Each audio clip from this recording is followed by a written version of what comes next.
ieu salat hese sebab di zaman Imam Hanafi aya muridna pedagang. Begitu tak pedagang leungit duit bebeja ka Imam Hanafi.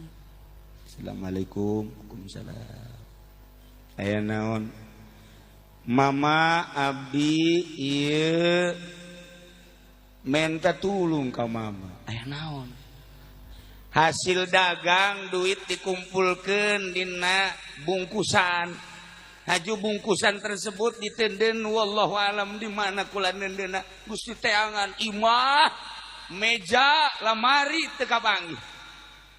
Terus ka dapur-dapur ka imah babaturan teu kapanggih geus 2 poe kula neangan duit teu kapanggih. Ieu mah minta pangdoakeun ka mama supaya kapanggih. Coba mama.